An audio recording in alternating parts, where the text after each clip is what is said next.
Hi guys, so idan ba ku manta ba akwai bidiyon da na muku wanda na muku bayani step by step yadda za ku fara yin trading da ICT concept ko kuma ku ce mai smart money concept, wanda a wannan bidiyo idan muka duba daga nan na muku bayani akan yadda za ku dinga identify market structure based on ICT concept, yadda za ku dinga amfani da manipulation and displacement, and then na muku bayani kuma akan liquidity concept, internal and external liquidity, sannan na muku bayani kuma still akan maybe POIs, ma'ana order block ne, fair value gap ne, breaker block ne, inverse fair value gap ne.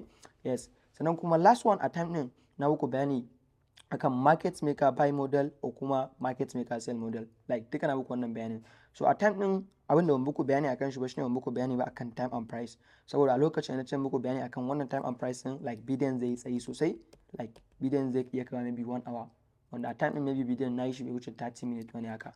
So na gaya muku in Allah yadda idan zan ƙara yin wani bidiyo zan kuma muku bayani akan wannan time and price din.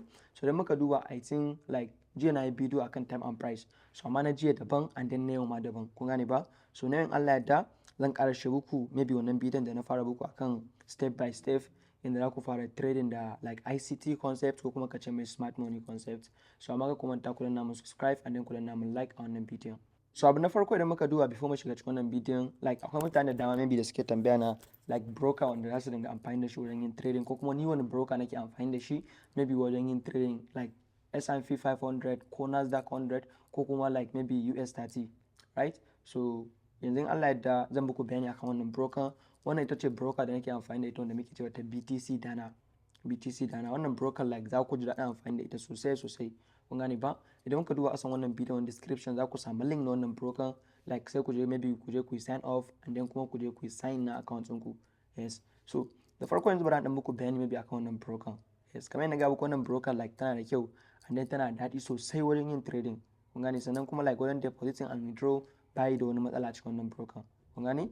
Yes, so da muka duba daga nan zamu ga wannan sune maybe type of market da ake trading. Gashi nan zamu ga nan trade global market, nan zamu ga forex, gashi nan metal, indices and stocks. So duka wannan financial market din da kuke ganin su zaka iya amfani da wannan broker wajen yin trading nasu, ina fata kun gane. So da muka duba daga nan kuma zamu ga already an buɗe account da wannan broker almost zamu ga 8 million accounts kenan wanda ake trading da su kenan, ko wajen 8 million. Sannan gashi nan number of registration users nasu shine almost 30 million kenan. Wannan kuma shine monthly transaction volume nasu almost 100 millions kamar yadda muke gani. Sannan active users nasu kuma almost 1.5 active traders nasu kenan.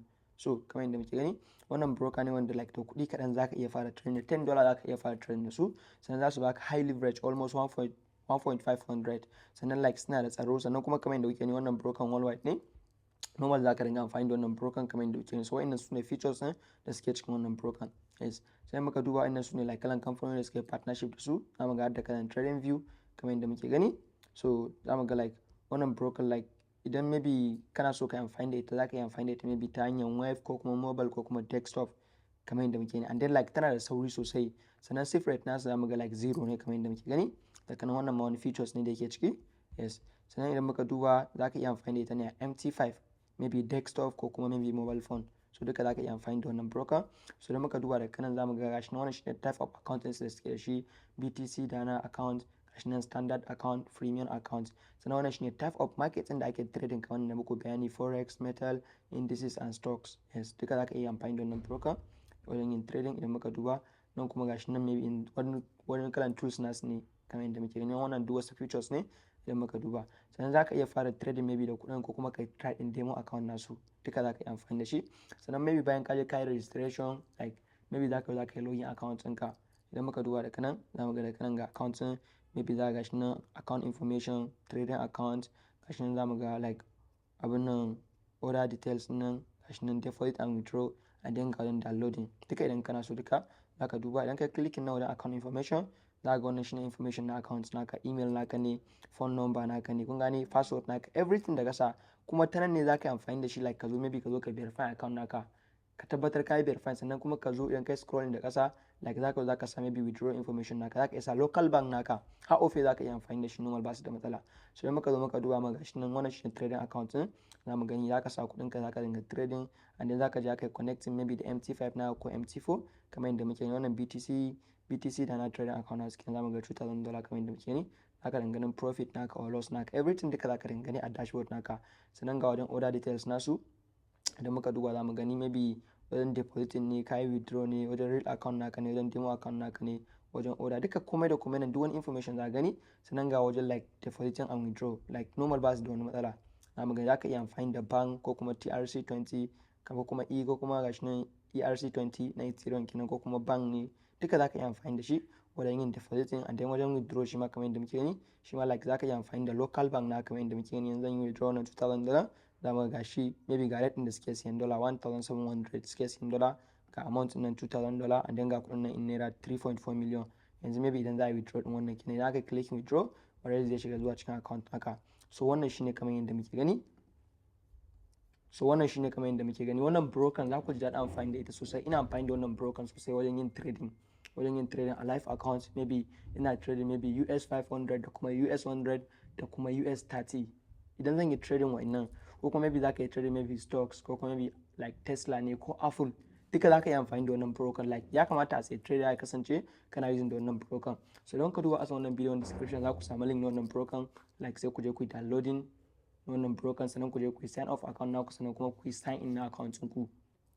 Alright, so idan muka duba yanzu wannan su ne abubuwan da muka yi bayani akai: market structure, liquidity, POIs da kuma market maker. So yanzu za mu bayani akan wannan time and price nan. Like jiya na muku video akan time and price, mana ga muku na jiya daban and then na yau ma daban.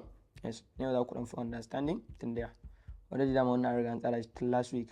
So idan muka duba like maybe anan na ga muku abin da ake nufi da price shine strategy. So duk wani strategy da kake amfani da shi zaka iya hada shi da time. Nan zan baku bayani like nan zan baku misali ne akan strategy na power of 3. Nan shine wanda zai dan fi sauki yanzu za ku gane. So amma idan kana amfani da strategy maybe supply and demand ne, support and resistance ne, maybe market maker model ne, maybe liquidity ne, duka zaka iya hada shi da price. Zaka iya hada shi da time. Kun gani nan zan baku misali ne akan wannan. So idan muka duba like kusan kowane candle from like monthly candle, like maybe weekly candle, daily, 4 hour, 1 hour, duka suna ba da wannan information din power of 3. Yes, so for example yanzu wannan bullish candle, a lokacin da bullish candle ya fito, before wannan candle din ya tafi bullish muna expecting ya fara tafiya bearish, ma'ana ya je ta kilo din candle din kenan. Let's assume kamar yadda muke gani anan wannan candle din, wannan shine open price na shi, like time din da ya bude kenan. First lokacin da candle din ya bude muna expecting accumulation, that is ranging kenan. After mun samu accumulation, next kuma abin da muke expecting like zamu expecting manipulation. So ka kai as a trader, the best time da zaka dinga mai da hankali akan idan zaka yi trading one candle ne, so zaka dinga mai da hankali ne maybe a phase na biyu kenan, ma'ana time da za a samu manipulation shine time da zaka mai da hankali, ba time da ake samu accumulation ba. Time din accumulation ba zaka dinga trading ba. So after an samu manipulation daga wannan point din, daga shine point da zaka mai da hankali, zaka yi trading, maybe zaka yi buy ne. So daga nan kuma after nan like kamar yadda muke gani trade din zai pushing off, like zai tafi distribution, ma'ana zai tafi ainihin direction da candle din. Kun ga wannan like one candle kenan, lokacin da candle ya fito ya bada accumulation, manipulation and distribution. So at the same time ma wannan shi ma bearish candle kenan, shi ma lokacin da candle din nan ya open, nan ne open price na shi ma muna fara expecting mu samu accumulation, sannan kuma muna expecting mu samu manipulation. Shi ma ana a manipulation a lokacin ne ya kamar yadda hankali idan kai trader ne. Yes, sannan last one kuma muna expecting kuma like mu samu distribution kamar yadda muke gani. So wannan shine, so ka kenan idan ka tsaya kai understanding wannan abun, maybe a ce misali shine strategy ka, misali wannan shine strategy ka, so kuma sai ka hada shi da price, sai ka hada shi da time, ma'ana time and price. Ka kenan anytime zaka san one time ne ake samu accumulation, one time ne ake samu manipulation, and then one time ne ake samu distribution. So idan ka hada wayannan abubuwan like zaka dinga jin daɗin trading naka, zaka yi taking trading serious. Kun gane ba? Like maybe a London maybe zaka ga maybe 2 hours ne kawai zaka dinga trading, a New York ma maybe 2 hours ne kawai zaka dinga trading. Kaga duk wani abu da kake zaka je gama ayyukan ka, and then time in trading naka idan yazo, like idan ka zo ka tsaya a gaban laptop naka, maybe zaka tsaya sai wannan 2 hours din ka gama trading naka either profit or loss, sannan ka tashi. Idan kuma ba opportunity kana zama kawai ka hakura da trading. So idan kai haka like zaka fara jin daɗin yanda zaka dinga trading, ba zaka dinga takura maka kanka ba, kuma trading ba zai hana ka maybe zuwa makaranta ba, and then kuma ba zai hana ka zuwa kasuwa ba. Maybe daga time da ka fara making money sosai trading, zaka iya je duk wani aikin ka and then ka dawo full time trader. So wannan example kenan. So yanzu mu dauka wannan shine like strategy ka, ma'ana price na kenan. So after ka san price naka kuma sai ka san time. So wannan time din gashi maybe za ku iya screenshot wannan abin kamar yadda muke gani. So za ku iya screenshot nashi. Wannan shine time, wannan shine kill zone da za ku dinga amfani da shi. na gaya muku anytime a last video da ne akan quarterly theory like muna da quarter 1 quarter 2 quarter 3 quarter 4 na gaya muku quarter 2 shine time da zaka dinga mai da hankali idan zaka yi trading. Quarter 2 shine time wanda shi na gaya muku shine muke ce mai true often. So kai abinda zaka mai da hankali zaka dinga mai da hankali ne kawai from weekly to daily, from weekly to daily. Yes, so let's have yanzu wannan zamu ga like wannan weekly true often ma'ana lokacin da muke expecting zaka mai da hankali kenan a week kenan. Weekly true often shine like zamu ce maybe Monday kenan, kun gane shine Monday from wannan like 1800 nan Monday kenan. Like for example na gaya muku abin yana canzawa ne from AMDX, kun gane, ko kuma XAMDX. So for example yanzu muka duba Monday accumulation, so Monday muna expecting mu samu accumulation ne, shi most of the time za ga mutane ba su trading Monday ma'ana market tana ranging kenan. So za mu ga kuma expansion if previous Friday gashi na accumulate, like idan previous Friday din like mun samu accumulation, kun gane mun samu accumulation, so ranar Monday kuma za mu expecting like expansion kenan, kun gane. Idan maybe like previous Friday market din ta tafi off trend, kun gane, ko kuma down trend, so ranar Monday abin da za mu expecting maybe za mu expecting accumulation kenan, kun gane, ma'ana zai fara mana daga XAMDX ba AMDX ba, ina fatan kun gane. So wannan kenan. And then Tuesday kuma shi kuma manipulation, gashi nan kuma accumulation if Monday expansion, ma'ana idan ranar Monday kuma like an sami expansion ma'ana off trend ko down trend kenan. So ranar kuma ranar Tuesday kuma abin da za mu expecting shi like za mu expecting manipulation, kuna gani. And then Wednesday kuma manipulation like ko kuma slash distribution, and then Tuesday kuma shi kuma distribution or continuation or reversal, kun gane ba. So wannan abin da kuke gani AMDX nan ko kuma XAMDX nan shine kai abin da zaka dinga juya shi tsakanin wannan time and price nan. So anan a week ran ga muku the best day da za ku dinga mai da hankali idan za ku yi trading a sati kenan, tunda muna da 5 days ne, 5 trading days ne. So time da zaka mai da hankali za mu gani shine nan, za mu gani from Tuesday, Wednesday, Thursday. Wannan 3 days nan shine time da zaka dinga mai da hankali idan kai trader ne. Idan kai trader ne maybe Tuesday, Wednesday, Thursday. Idan kana trading maybe forex ko indices haka ko futures. So wannan kwana uku nan Tuesday, Wednesday, Thursday, kwana uku nan shine kwana da zaka dinga mai da hankali idan zaka dinga trading. Yes, sannan kuma idan muka zo wannan shine most important one ma'ana like daily kenan, daily cycle kenan. Na ga muku a daily muna da session guda hudu ne, akwai Asian, akwai London, and then akwai New York AM, akwai kuma New York PM. Sannan a kowane session shi ma muna cycle guda hudu ne, shine muke ce mai 90 minute cycle. A Asian muna cycle hudu, a London muna cycle hudu, a New York AM muna cycle hudu, a New York PM ma muna cycle hudu. So wannan shine zan ba ku like kill zone kenan, ma'ana time da za ku dinga amfani da shi kenan, kun gane ba. So idan muka duba daga wannan 1800 nan zuwa 0.0 nan, wannan shine like Asian kenan, kun gane. Ma'ana yau idan ka shiga cikin trading view naka idan ka je ka yi mark maybe nan shine Asian often, so maybe nan kuma shine Asian closing kenan, shine from 1800 to 00, that is 6 hours kenan, 6 hours kenan, kun gane. So kuma from wannan 00 nan zuwa me zuwa 0.60 nan shi kuma maybe shine me, shi kuma shine London, kun gane. Maybe from nan kenan zuwa nan, kun gane, maybe idan from nan zuwa nan Asian kenan, Asian often and close kenan, so from nan zuwa nan shi kuma shine London often and close. Ina fatan kun gane, shine from wannan 0.00 nan zuwa 0.600, kun gane ba. So and then kuma New York shi kuma like New York zai kama ne shi kuma from wannan 60 nan, from 60.00 nan zuwa 12 kenan, kun gane, shi ma 6 hours kenan, New York AM kenan. And then New York PM shi kuma zai kama from wannan 12 nan zuwa 1800 nan. So haka yake kama kowane session anan yana matsayin like yana matsayin like 6 hours ne kowane session. A 6 hours nan shine a kowanne kuma muke da 90 minute cycle. So kai best time da zaka mai da hankali, best time da zaka mai da hankali idan maybe zaka dinga trading ne with London and New York shine zan ga muku. Like na farko like idan kana trading maybe London ne, za mu ga muku from wannan time din zuwa wannan time ne. So the best time da zaka focus shine like from 1:30 zuwa 4:30, from 1:30 zuwa 4:30 idan kana trading London. Wannan shine the best time da zaka mai da hankali as a trader.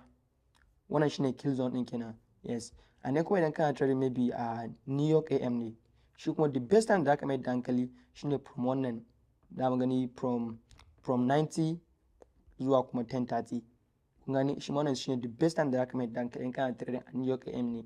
And then wannan shine the time da nake amfani da shi guda biyu kamar yadda muke gani, London AM, London AM da kuma like New York AM. Kuna gani ina trading with London and New York ne, amma kuma duka AM din su kuma nake trading, AM mana safe kenan. ta safe London da kuma na safe New York. So wannan shine time da za ku mai da hankali a London from 1:30 zuwa 4:30, a New York kuma from like 9 shi kuma zuwa 10:30. kuna gani ba, wannan shine the best time da za ku mai da hankali. Sai kuma maybe ku je ku dinga juyawa from wannan AMDX na zuwa XAMDX na. So wannan na ba ku example akan wancan abin da muka adin kenan na session kenan kamar yadda muke gani. So wannan shine like the best time da za ku dinga mai da hankali. Maybe za ku iya screenshot wannan abin, za ku iya tsayar da bidiyon ku screenshot kamar yadda muke gani. Sannan bayan nan kuma bayan ka san wannan kamar yadda ga wannan shine kill zone kenan. Wannan shine kill zone naka kenan. So bayan ka san kill zone naka kuma next abin da za ka yi sai kuma ka hada shi da me, ka hada shi da wannan abin da muke ce mai time based liquidity. Time based liquidity, wannan time based liquidity shine liquidity da yake fitowa like maybe a kowane like session kenan. kun gane maybe open window din kenan na session kenan. So na farko guda uku ne zaka mai da hankali akai zuwa guda hudu. So zamu ga wannan previous week high and low, ana zaka je previous candle sai ka je kai mark din high and low na shi duka akwai liquidity a wannan point din. Sannan kuma wannan previous day high and low shi ma duka akwai liquidity a wannan point din. Sannan kuma wannan shine like maybe previous session, ma'ana Asian session kenan, high and low na shi na ga muku from wannan time din nan kenan, from 1800 din nan zuwa 0.0 din nan kenan. Zaka je zaka yi mark din open and close, sannan kuma kai mark din high and low din kenan akwai liquidity. Sannan kuma wannan shine like previous London shi ma high and low kamar yadda muke gani. Shi kuma from 00 din nan shi kuma zuwa 6, wannan zuwa 6 am nan kenan, shi ma zaka je zaka yi mark din high and low na shi kenan. So wannan time din da kuke gani as a trader normal kai wanda zaka yi focus akan su ne wannan guda uku: previous day high and low, previous Asian session high and low, and then previous London session high and low. Guda uku nan su ne wanda zaka mai da hankali kullum akan su. Wannan su ne time based liquidity guda uku kamar yadda muke gani. Shine da muka duba da kan na baku example. Let's assume yanzu wannan from wannan 1800 din nan zuwa wannan 0.0 din nan shine Asian kenan. kun ga wannan Asian kenan, wannan Asian point, wannan Asian session kenan. So zaka yi mark din high and low na shi akwai liquidity kenan, right? So sannan kuma kamar yadda muke gani gashi ne Asian high kamar yadda muke gani. So sai muka duba da trade din yazo kuma from wannan time din from 0.0 din nan kuma zuwa wannan 6 am din nan shi kuma nan zuwa London kenan, right? So shi ma kai mark din shi anan kenan. So idan muka duba time da aka shiga London an zo an yi taking wannan, an zo an yi taking London low, sannan an yi taking Asian low, and then trade din ya pushing off. So anytime kawai zaka dinga mark din time based, zaka dinga mark din time based liquidity naka. Time based liquidity naka wannan sune kamar yadda baku example, sune wanda ka ku dinga amfani da su kamar yadda muke gani. Wannan guda uku, wannan previous day high and low, Asian high and low, and then London high and low, sune wanda zaka mai da hankali sosai akan su. So wannan shine example da zan baku for now, da like bana so wannan bidiyon maybe ya tsayi sosai. So wannan shine example akan wannan time and price din kamar yadda muke gani. So ina fatan kun yi understanding wannan abin da kyau kamar yadda kuke gani. Like na baku bayani akan market structure, liquidity, POIs, market maker model da kuma time and price. So ina fatan kun yi understanding. Idan kuna son cewa ga kalan wannan bidiyo sun ku danna mu subscribe, idan ku danna mu like wannan bidiyon. Peace out.